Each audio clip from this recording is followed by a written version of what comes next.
बहुत समय पहले की बात है, एक मछुआरा मेहनत करके अपने स्त्री और बच्चों का पेट पालता था। वह प्रतिदिन सवेरे ही उठकर नदी किनारे जाता और 4 बार नदी में जाल फेंकता था। एक दिन वह नदी किनारे गया और नदी में जाल डाला। जब मछुआरे ने जाल खींचा तो उसे वह बेहद भारी लगा।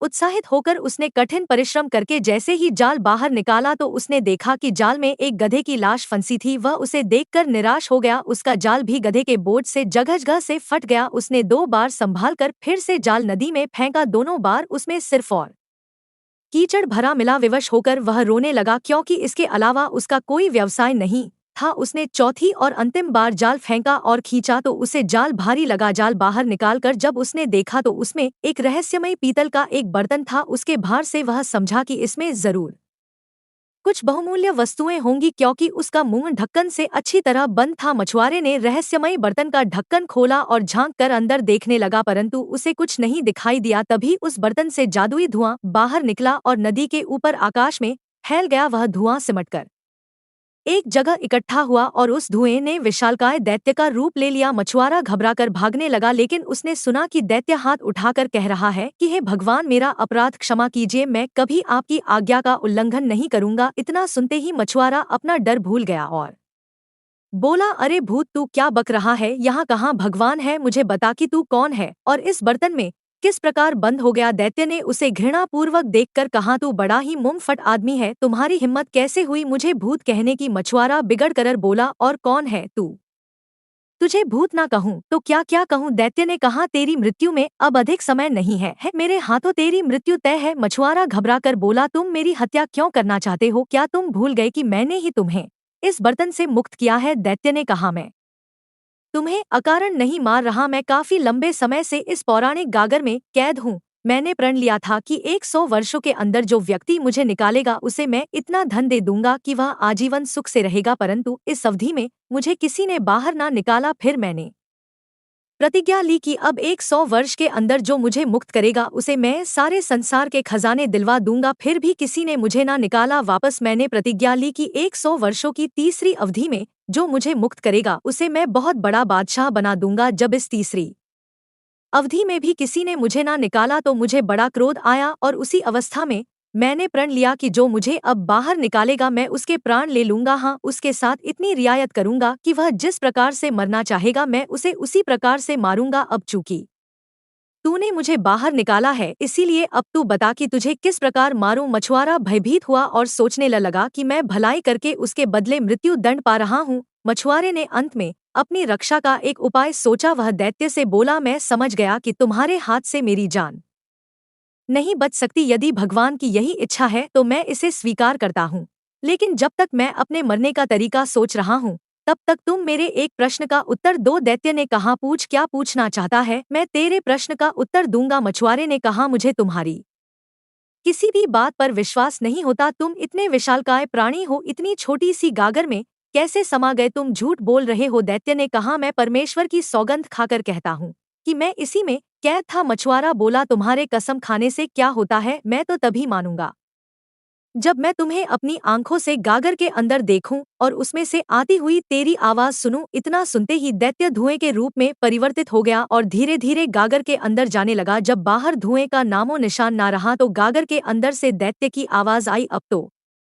तुम्हें मालूम हुआ कि मैं झूठ नहीं बोल रहा। मछुआरे ने गागर को मजबूती से बंद कर दिया और बोला, मैं तुझे फिर से इसी नदी में डाल दूंगा और नदी के तट पर झोपड़ी बनाकर रहूंगा। जो भी मछदरा यहाँ जाल डालने आएगा उसे तुम्हारा सच बता दूंगा, जिसके परिणाम स्वरूप तुम्हें कोई बाहर नहीं निकालेगा और तुम यहीं कैद रहोगे। इतना सुनते ही दैत्य घबरा गया और विनम्रता पूर्वक बोला, मछुआरे भाई, मैं तो केवल परिहास स्वरूप ही तुम्हें मारने की बात कर रहा था। खेद है कि तुमने मेरी बात को सच समझ लिया। अब मुझे बाहर निकाल लो। मछुआरे ने हंसकर कहा, क्यों भाई, जब तुम बाहर थे तब तो खुद को बड़ा शक्तिशाली दैत्य समझकर अकड़ रहे थे। दैत्य ने कहा, भगवान के लिए मुझे नदी में वापस फेंकने का इरादा छोड़ दो। इस प्रकार दैत्य बाहर निकलने के लिए गिड़गिड़ा लगा। फिर दैत्य बोला, यदि तुम मुझे इस बार छोड़ दो तो मैं तुम्हारे साथ बड़ा उपकार करूंगा। मछुआरा बोला, तू महाधन है, मैं तेरी बात पर कैसे विश्वास करूं? अगर मैंने तुझे छोड़ दिया तो तू इस उपकार का भी मुझे ऐसा ही कुफल देगा जैसा ग्रीक नामी बादशाह ने दिया था। दैत्य ने कहा, कौन था ग्रीक बादशाह? मछुआरे ने कहा, नारंग। देश में गरीब नामक बादशाह रहता था। बादशाह कुष्ठ रोग से पीड़ित था, जिसके कारण वह बड़े कष्ट में रहता था। राज्य के वैद्य हकीमों ने भांति भांति से उनका रोग दूर करने के उपाय किए, परंतु दुर्भाग्यवश बादशाह के स्वास्थ्य में कुछ लाभ न हुआ। संयोगवश उस नगर में एक रहस्यमयी वैद्य का आगमन हुआ। वह चिकित्सा शास्त्र में अद्वितीय था। जड़ी बूटियों की पहचान उससे अधिक किसी को भी ना थी। जब उसे मालूम हुआ कि यहाँ के राजा को ऐसा भयंकर कुष्ठ रोग है, तो वह राजा के महल में जा पहुंचा और उनसे भेंट करने के लिए प्रार्थना करने लगा।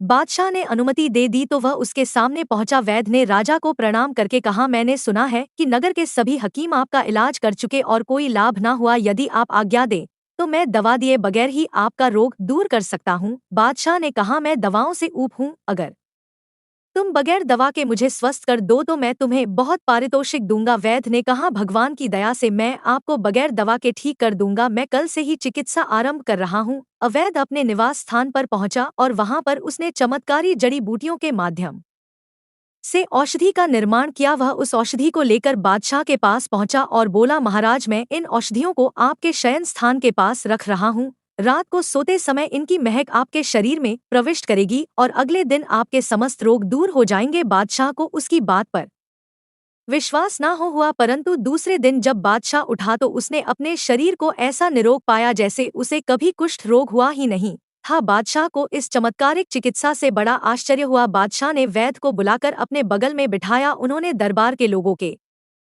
सन्मुख वैद्य की अत्यधिक प्रशंसा की। बादशाह ने उसे भोजन कराया और संध्याकालीन दरबार समाप्त होने पर जब दरबारी विदा हो गए तो उन्होंने एक बहुत ही कीमती राजवस्त्र और बहुत सारा धन इनाम में दिए। इसके बाद भी वह दिन प्रतिदिन वैद्य को उपहार देता। बादशाह का मंत्री वैद्य की इस प्रतिष्ठा और उस पर बादशाह की ऐसी अनुकंपा देखकर जल उठा। एक दिन एकांत में मंत्री ने बादशाह से निवेदन किया कि अगर आप अप्रसार द्वारा भेजा गया है जो आपकी छल पूर्वक हत्या करना चाहता है। बादशाह ने जवाब दिया, मंत्री, तुम्हें हो क्या गया है जो ऐसी निर्मूल बातें कर रहे हो और वैद्य को दोषी ठहरा रहे हो। मंत्री ने कहा, हुजूर, मैं बगैर सोचे समझे यह बात नहीं कह रहा। गुप्तचरों के माध्यम से मुझे पता चला है कि यह व्यक्ति विश्वसनीय नहीं है। बादशाह ने कहा, विद्वानों का कहना है कि पुरुष वही होते हैं जो अपने साथ किए गए किंचित मात्र उपकार को आजीवन ना भूले। उसने तो मुझ पर बहुत बड़ा उपकार किया है। अगर मैं उसे थोड़ा इनाम दे भी रहा हूँ तो तुम उससे जलने क्यों लगे? मंत्री बोला, अगर मेरी बात असत्य निकले तो आप मुझे वैसा ही दंड देना जो एक राजा ने अपने अमात्य को दिया था।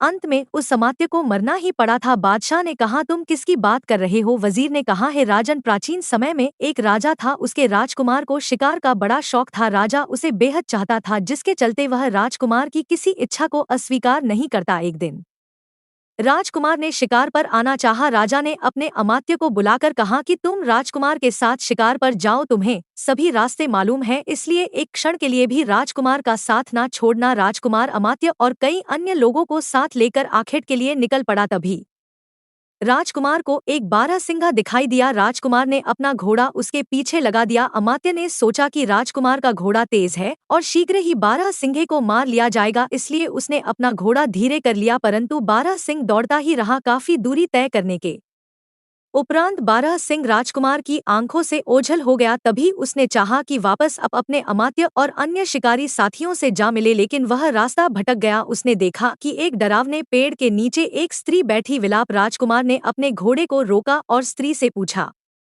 कि तुम क्यों रो रही हो? स्त्री ने बताया कि मैं तक्षशिला देश की राजकुमारी हूँ। मैं किसी विशेष प्रयोजन से अपने घोड़े पर सवार होकर जंगल से जा रही थी कि तभी मुझे नींद आ गई और मैं घोड़े से गिर पड़ी और मेरा घोड़ा भी जंगल में कहीं भाग गया। राजकुमार को उस पर दया आ गई। वह उसे अपने साथ लेकर स्त्री की राजधानी की तरफ निकल पड़ा कि तभी एक डरावने वृक्ष के पास पहुंचकर स्त्री ने पुकार कर कहा, बच्चों, प्रसन्न हो जाओ, मैं तुम्हारे लिए भोजन लाई हूँ। जवाब में आवाज आई, अम्मा, कहाँ है भोजन? हमें जल्दी से दे, हम बहुत भूखे हैं। इतना सुनते ही राजकुमार घबरा गया। वह समझ गया कि यह स्त्री नरभक्षी वनवासियों की जाति की है और मुझे मार खाने के लिए यहाँ धोखे से लाई है। तभी राजकुमार तुरंत घोड़े पर बैठा और भागने ही वाला था कि स्त्री ने देखा शिकार हाथ से जा रहा है। स्त्री पलटकर कहने लगी, तुम परेशान क्यों हो? यह तो तुम्हारे साथ मजाक हो रहा था। तुम्हें सफर की थकान है, आओ थोड़ी देर आराम कर लो। राजकुमार को समझ न आया कि वह स्त्री पर विश्वास करे या ना करे। उसने अपने दोनों हाथ उठाकर कहा, है भगवान, यदि तू सर्वशक्तिमान है तो मुझे इस विपत्ति से बचा। और मुझे मेरा मार्ग दिखा। उसके इतना कहते ही नरभक्षी स्त्री जंगल में गायब हो गई और कुछ ही देर में राजकुमार को अपना मार्ग भी मिल गया। वह अपने महल जा पहुंचा और उसने अपने पिता को संपूर्ण वृत्तांत कह सुनाया। राजा इस बात से इतना क्रोधित हुआ कि उसने अमात्य का वध करवा डाला। मंत्री बादशाह को यह किस्सा सुनाकर बोला, मैंने विश्वस्त सूत्रों से मालूम किया है कि वैद आपके किसी दुश्मन का जासूस है और उसने इसे यहाँ पर इसलिए भेजा है कि आपको धीरे धीरे मार दे। मंत्री ने बादशाह को इतना बहका कि वह वैद पर संदेह करने लगा। बादशाह ने कहा, शायद तुम ठीक ही कहते हो सकता है कि यह मेरी हत्या के उद्देश्य से आया हो और किसी समय मुझे कोई ऐसी औषधि दे जिससे मेरी जान जाती रहे। मुझे वास्तव में अपने लिए खतरा मालूम होता है। मंत्री ने सोचा कि अपने षड्यंत्र को शीघ्र ही पूरा करना चाहिए, ऐसा ना हो कि बादशाह का विचार बाद में पलट जाए। मंत्री बोला, महाराज फिर देर किस बात की, उसे अभी बुलवाकर क्यों नहीं मरवा देते। बादशाह ने कहा, तुम ठीक कहते हो। बादशाह के आदेश पर सैनिक वैद को पकड़कर महल में ले आए। वैद बोला, हुजूर ऐसा क्या गुनाह हो गया जो यह सैनिक मुझे पकड़ लाए हैं। बादशाह ने कहा, मैंने तुम्हें प्राण दंड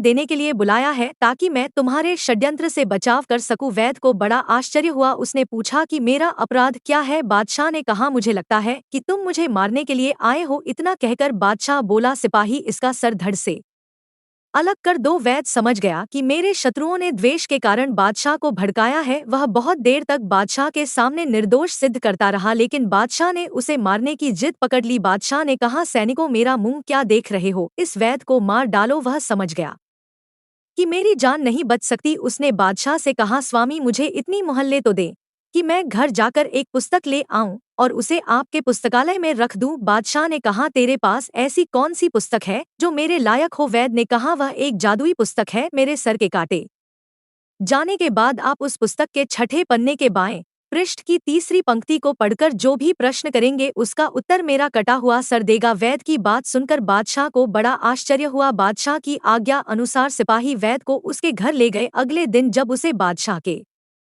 सामने लाया गया तो उसके हाथों में एक एक मोटी सी पुस्तक थी जो एक कपड़े में लिपटी थी। वैद ने बादशाह से कहा, मेरे कटे हुए सर को एक थाल में इस कपड़े पर रखना जिससे खून बहना बंद हो जाएगा। इसके बाद मेरी बताई हुई पंक्ति पढ़कर जो भी आप पूछेंगे वह मेरा कटा हुआ सर बता देगा। लेकिन मैं फिर आपसे निवेदन कर रहा हूँ कि मैं निरपराध हूँ, आप मुझ पर दया करें और मेरे वध का आदेश वापस ले लें।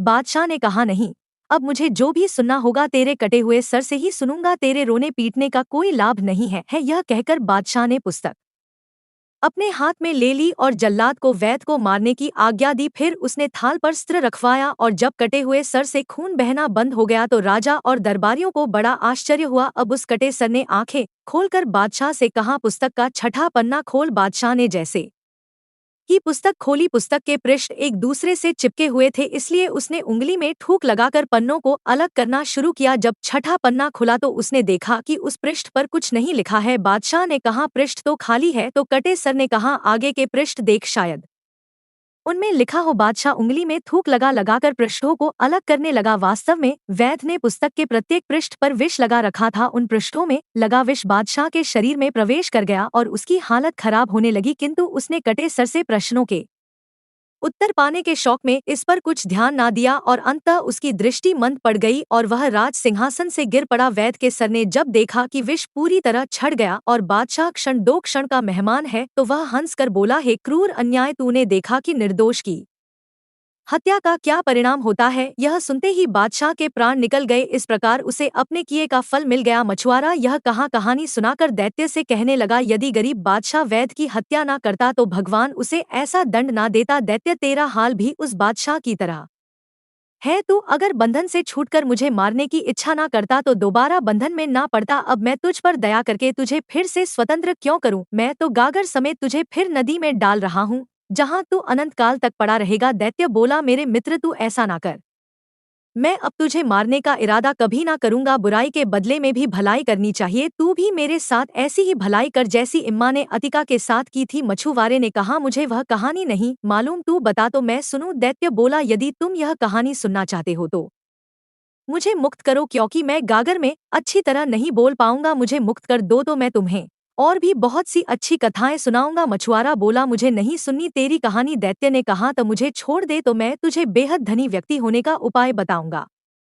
मछुआरे को लालच आ गया। आगे की कहानी जानने के लिए वीडियो को लाइक और चैनल को सब्सक्राइब जरूर करें।